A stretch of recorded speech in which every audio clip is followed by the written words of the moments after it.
Je suis Mohamed Ali, j'ai moins de 100 kg, je suis champion du monde en poids lourd, cumulé 17 fois, WBA et WBC. À mon compteur, j'ai 61 combats, 56 victoires, dont 37 par KO et 5 défaites. Je blague. Précédemment, j'ai promis de parler de moi, de vous informer sur des projets que j'ai menés qui ont réussi et qui ont échoué, de partager quelques ingrédients de mes quotidiens avec vous.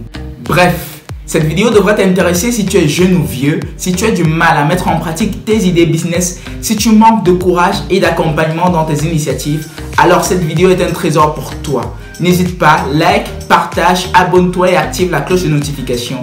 C'est gratuit. Depuis quelques temps, mon équipe et moi animons cette page. Nous souhaitons atteindre des statistiques plus colossales. Pardon, partage cette vidéo. On va faire quelque chose. Je vais attendre que tu l'aies partagé avant de poursuivre. Pendant ce temps, je vais déguster, n'est-ce pas, cette boisson exotique. Oh là là, du jus d'orange. Il est sec. On dirait de 1726. Oh là là. Il est extrait des profondeurs du Kilimandjaro. Oh, c'était skiant. Franchement, c'est bon? Ok, c'est bon. On peut continuer. D'accord, on poursuit.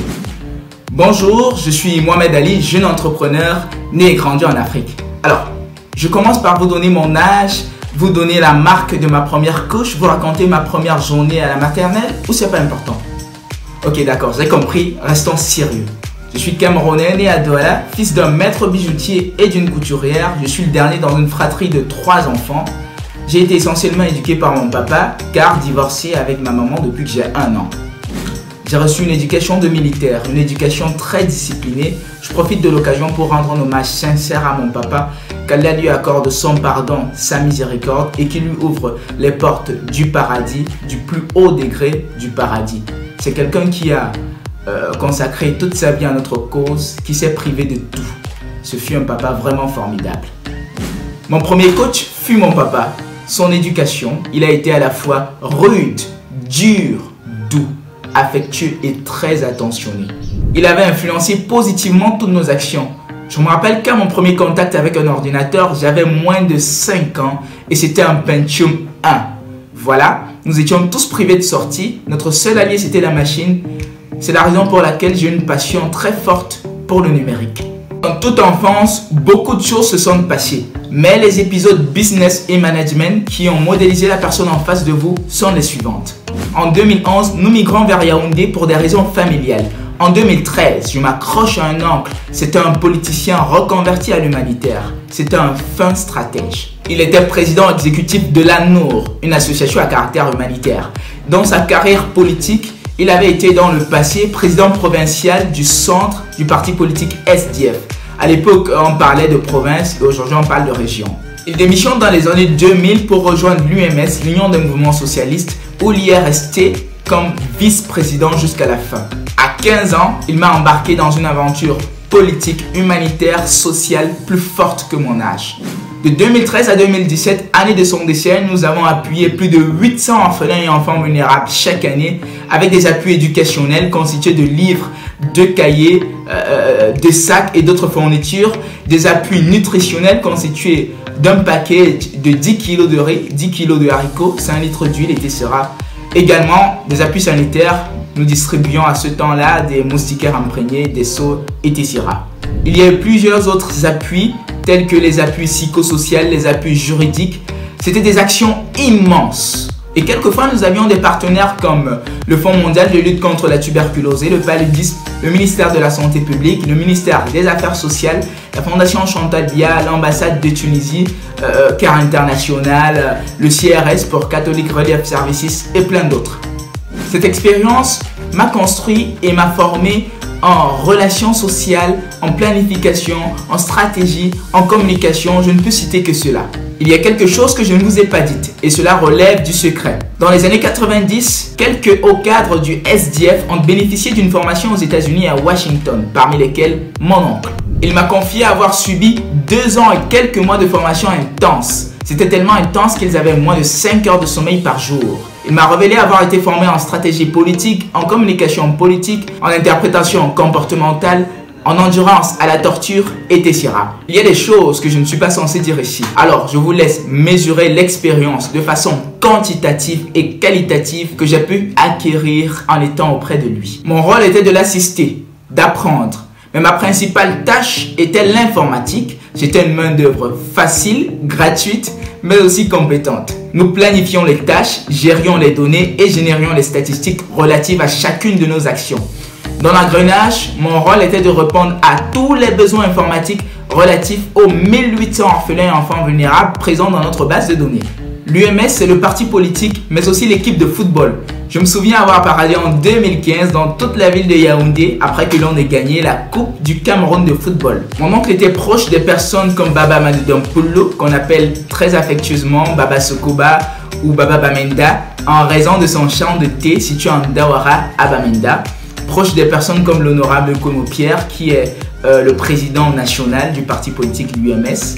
Je me souviens qu'une fois, mon oncle avait été négociateur pour Nextel lorsqu'il voulait installer ses pylônes à Bafan. Il y a beaucoup de choses à dire, mais je me réserve à l'essentiel. Ça peut vous choquer, mais j'ai grillé une année scolaire en raison du flux des responsabilités qui pesaient sur mes épaules à ce très jeune âge.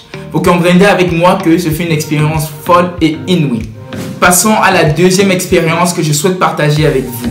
Lorsque j'obtiens mon baccalauréat, je m'accroche une fois de plus à un oncle. Ça devient ironique, mais c'est vrai. C'est ma joyeuse réalité. Tout part d'une prestation en août 2017 où il me recrute comme steward événementiel lors du 4e congrès de son association culturelle tenu au palais de congrès de Yaoundé. À ce temps, j'étais habité par le désir de monter ma propre agence de publicité. J'étais dans un rêve fou, étant donné que j'étais un bon photoshopper, j'avais une bonne plume, en plus j'avais un baccalauréat littéraire.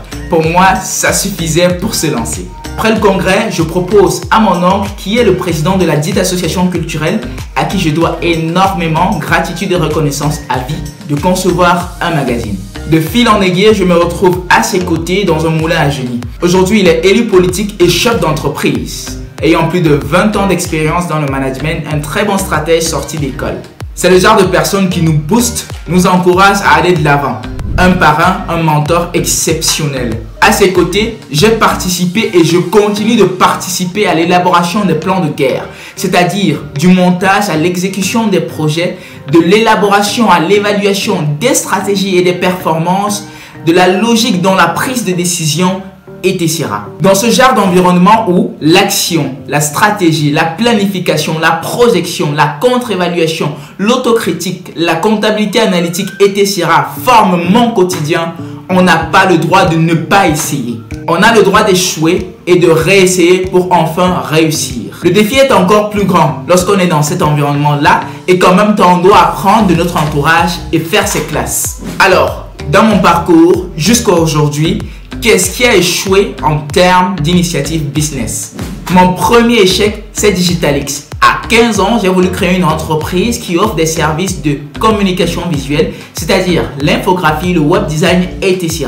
Mon échec était dû à la peur et au manque d'expérience. Je manquais de vision stratégique, d'analyse chiffrée pour la future entreprise, alors que des proches étaient disposés à me financer. Mon deuxième échec, Gold Software. Lorsque j'entre à l'école d'ingénierie informatique l'IAI Cameroun, je m'associe à 3 jeunes brillants cerveaux pour créer la start-up Goal. L'un était passionné de sécurité informatique, le deuxième était passionné de high-tech et d'intelligence artificielle et le troisième c'était le Mike Tyson des affaires, un informaticien aux compétences variées aux allures d'un négociateur du Wall Street. Je nomme ici messieurs Cabrel, Borel et Gilles. Nous avions 4 idées de projet en banque. Première idée de projet, c'était de créer un moteur de recherche comme Google, mais spécialisé pour l'Afrique. La deuxième idée, c'était de développer une solution mobile pour faciliter le quotidien des taxis. La troisième idée de projet, c'était de développer une solution mobile pour faciliter le quotidien des gérants de boîtes de nuit et des maisons de disques.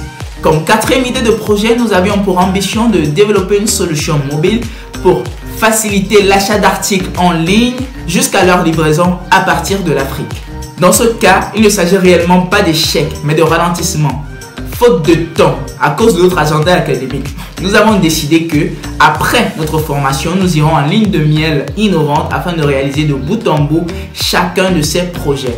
Étant donné que c'est des innovations, ça nécessite beaucoup de temps, de la concentration maximale. ça nous demande de réunir les compétences qu'il faut afin de passer à l'action. Le troisième projet ayant le mérite d'échec, c'est le business de boissons gazeuses. À un moment, j'ai voulu faire du jus d'oseille industrialisé. En Afrique, on appelle cela le folléré. J'étais plus jeune qu'aujourd'hui. J'ai fait appel à un étudiant en chimie afin de résoudre le problème de conservateurs chimiques. Malheureusement, les recherches n'ont pas été concluantes. En fait, on voulait conserver le folléré dans des bouteilles en plastique pendant plusieurs mois sans perdre son goût. Malheureusement, on n'a pas pu relever le défi. J'ai été fébrile, j'ai essayé une seule fois et je me suis arrêté. Quatrième échec. En 2018, j'ambitionne être le président des étudiants dans mon école. L'objectif, c'était de mettre en pratique tout ce que j'avais eu à emmagasiner comme expérience et de tutoyer un certain nombre de défis de par la réalisation d'un certain nombre de projets. J'ai été battu aux élections, l'on m'accusait d'être mystérieux, trop sérieux, et pour d'autres, j'étais trop jeune pour pouvoir manager. Il y a eu beaucoup d'autres projets et de nombreux échecs. Parlons de ceux qui me sourient jusqu'aujourd'hui. 1. En 2019, je suis élu président de mon école à une majorité écrasante de 50% face à 2 challengers. La preuve que le travail et l'endurance payent. On apprend de nos échecs et les prochaines fois, on rectifie le tir, on effectue une frappe chirurgicale. Numéro 2.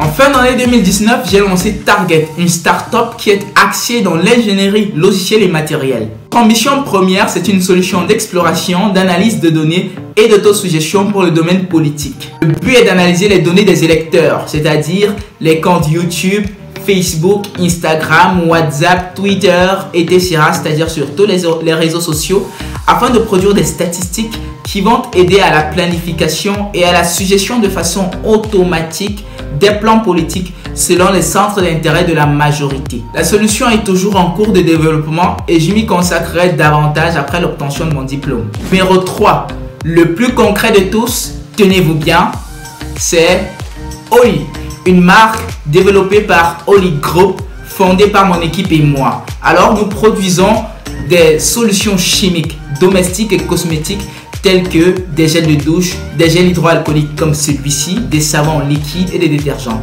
Rassurez-vous, cette aventure me use énormément. Les défis sont bien grands. Gestion de la production, gestion des points de vente, le besoin de financement, le contrôle qualité des différents produits, etc. etc. Je vais m'arrêter là. Sachez que l'activité de l'entrepreneur se résume à créer et à saisir les opportunités. La chose la plus difficile, c'est passer à l'action.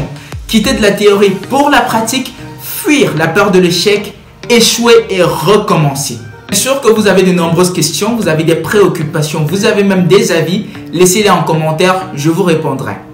Dans ma prochaine vidéo, on va parler de quelques business que vous pourrez lancer avec moins de 50 000 francs. Ça sera du lourd. D'ici là, portez-vous bien. Moi, je vais continuer à déguster mon jus d'orange extrait des profondeurs du Kilimandjaro, n'est-ce pas? Je vous assure qu'il est délicieux. N'oubliez pas, likez la page, likez tout ce qu'il faut liker, partagez tout ce qu'il faut partager, restez scotchés, donnez-nous vos avis en commentaire. Cette chaîne vous appartient, restez des nôtres et à très vite pour une prochaine vidéo.